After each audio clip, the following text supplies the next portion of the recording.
तो हेलो दोस्तों, आप सबका बहुत बहुत स्वागत है गणेशा वेल्ड के यूट्यूब चैनल में। तो दोस्तों आज जो है ना, देखो हमने कार्बोक्सिलिक अम्ल का फुल इंट्रोडक्शन और कार्बोक्सिलिक अम्ल जो है ना कैसे बनाया जाता है ये सब कुछ जान लिया है, समझ लिया है। तो अगर आपने कार्बोक्सिलिक अम्ल से संबंधित अगर ये वीडियोस नहीं देखी हैं तो जाइए, वीडियो के डिस्क्रिप्शन में लिंक दिया है, जाकर इनको देख लीजिए।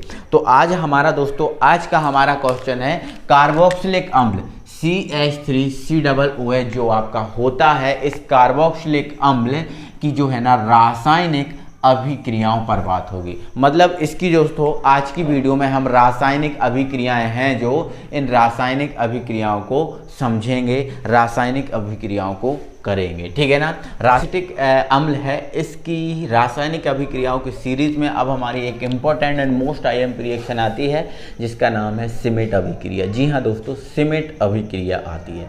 तो सिमेट अभिक्रिया में हम क्या करते हैं, तो दोस्तों सिमेट अभिक्रिया जो हमारी होती है, इस सिमेट अभिक्रिया में जो आपका कार्बोक्सिलिक अम्ल होता है, क्या होता है कार्बोक्सिलिक अम्ल। अब कार्बोक्सिलिक अम्ल क्या होता है CH3COOH, ये हमारा कार्बोक्सिलिक। इस कार्बोक्सिलिक अम्ल की एसिटिक एनहाइड्राइड इस कार्बोक्सिलिक अम्ल की दोस्तों हम हाइड्रोजोइक अम्ल N3H, ध्यान रखना NH3 अमोनिया होता है, NH3 क्या होता है अमोनिया, लेकिन ये तीन यदि N के साथ लगा दिया जाए तो ये बन जाता है हाइड्रोजोइक, ठीक है, हाइड्रोजोइक अम्ल बन जाता है, ये हमारा बन जाता है हाइड्रोजोइक अम्ल। तो इसमें हम क्या करते हैं कि जो सिमेट अभिक्रिया होती है इसमें जो हमारा एसिटिक अम्ल होता है इसकी हम हाइड्रोजोइक अम्ल N3H के साथ अभिक्रिया कराते हैं, और ये N3H के साथ जो अभिक्रिया होती है ये हमारी अभिक्रिया होती है सांद्र H2SO4 की उपस्थिति में, सांद्र H2SO4 की उपस्थिति में अभिक्रिया होती है, ठीक है। तो जैसे ही हमें अभिक्रिया कराएंगे तो होगा क्या दोस्तों, देखो यहाँ पर समझो। तो ये जो आपको दिख रहा है ना CO2, ये आपका CO2 बाहर निकल जाएगा, तो ये आपका CO2 हो गया बाहर, CO2 हो गया बाहर, हो गया ना, कोई दिक्कत नहीं। जब ये CO2 बाहर हो जाएगा तो आपको ये क्या दिख रहा है N3 दिख रहा है, क्या दिख रहा है N3 दिख रहा है। तो N3 में से 2 N2 बना के बाहर हो जाएंगे, देखना यहाँ से CO2 हो गया बाहर, यहाँ से 2 N, 3 N है ना, 3 N में से 2 N2 बना के बाहर हो गए। अब बचा हमारे पास क्या, तो देखो यहाँ से क्या बचा हमारे पास CH3, ये रहा CH3। यहाँ से केवल एक N बचा, केवल एक N, क्योंकि 3 N थे तो 2 तो चलेगा, एक N बचा तो ये आपका एक N। अब एक H ये है और एक H ये है, तो 2 H मिलकर बना लेंगे N2, तो ये बन जाएगा आपका CH3N2, जिसे हम बोलते हैं प्राथमिक एमीन, या फिर ये मैथिल और ये एमीन, तो ये इसको मैथिल एमीन बोलते हैं, ठीक है, मैथिल एमीन। तो ये हमारी सिंपल अभिक्रिया है जिसको बोलते हैं सिमेट अभिक्रिया, ठीक है। तो सिमेट अभिक्रिया में हम क्या करते हैं, जो एसिटिक अम्ल होता है इसकी हाइड्रोजोइक अम्ल मतलब N3H है ना, N3H याद रखना, ये फॉर्मूला नया फॉर्मूला है, इसको फॉर्मूले लिस्ट में ऐड कर लो। N3H साथ रिएक्शन कराएंगे सांद्र H2SO4 की उपस्थिति में, तो CO2 बाहर हो जाएगा, यहाँ से N2 बाहर हो जाएगा, बचा क्या CH3, एक N, 2 H, तो CH3NH2 बन जाएगा, जिसे प्राथमिक एमीन या मैथिल एमीन कहते हैं। इस अभिक्रिया को बोला जाता है सिमेट अभिक्रिया। सिंपल भाई, कोई दिक्कत, चलो नहीं साहब, आगे बढ़ाओ चीज़ों को और आगे इसको समझो। तो नेक्स्ट जो हमारी दोस्तों अभिक्रिया है जिसका नाम है हेल बोल्हार्ड जिलिस की अभिक्रिया, इसको हटा रहे हैं, जिसको स्क्रीनशॉट लेना है वो ले सकता हो, ठीक है।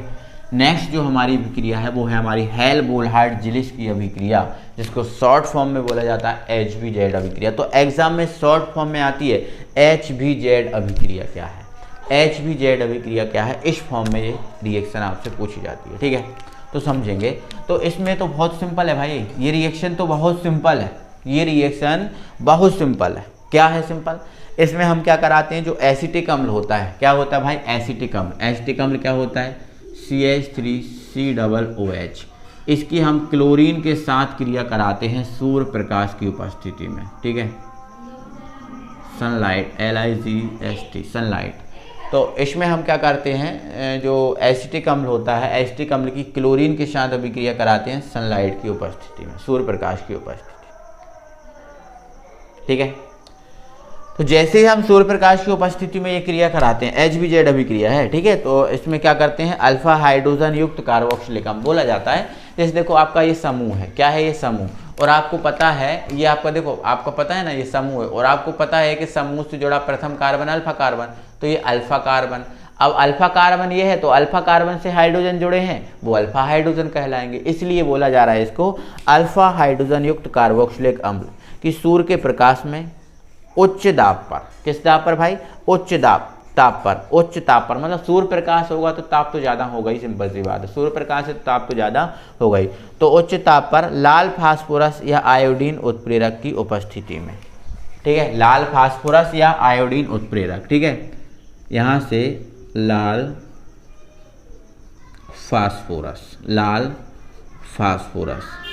या फिर आप आयोडीन ले सकते हो, क्या ले सकते हो, आयोडीन, लाल फास्फोरस या आयोडीन उत्प्रेरक की उपस्थिति में हम क्लोरीन से या ब्रोमीन से या आयोडीन से, जिससे आपकी मर्जी हो, हैलोजन में आप कोई ले भी लेना, ठीक है, क्रिया कराओगे तो होगा क्या, समझो यहाँ पर चीज़ों को। तो यहाँ पर दोस्तों क्या होगा कि जो आपका, देखो पहले तो मैं एक स्टेप में करके बताऊँ, तो होगा क्या दोस्तों, यहाँ से जो आपको Cl दिख रहा है, ये Cl जितने H यहाँ पर दिख रहे हैं C के पास, उन पूरे H को बाहर कर देगा। तो यहाँ से हम इसके 3 अणु लेंगे, क्योंकि हमारे पास 3 H है, 3 H बाहर करना है, तो एक H एक Cl को बाहर करता है, तो 3 अणु लिए, तो हमारे पास Cl कितने होगा, 6 Cl, तो 3 H इन तीनों Cl के साथ बाहर हो जाएंगे और बन जाएगा 3HCl, 3HCl बन गया। 3 H तीनों Cl के साथ बाहर हो जाएंगे और बन जाएगा 3HCl। अब बचे कितने, 3C, तो 3 Cl जो बचे हैं वो यहाँ पर जाकर जुड़ जाएंगे।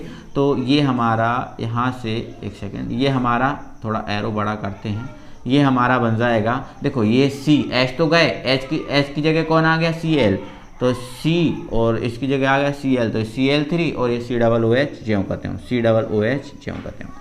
अब ये 3 Cl आ गए तो इसको बोलना पड़ेगा, तो ये हमारा हो गया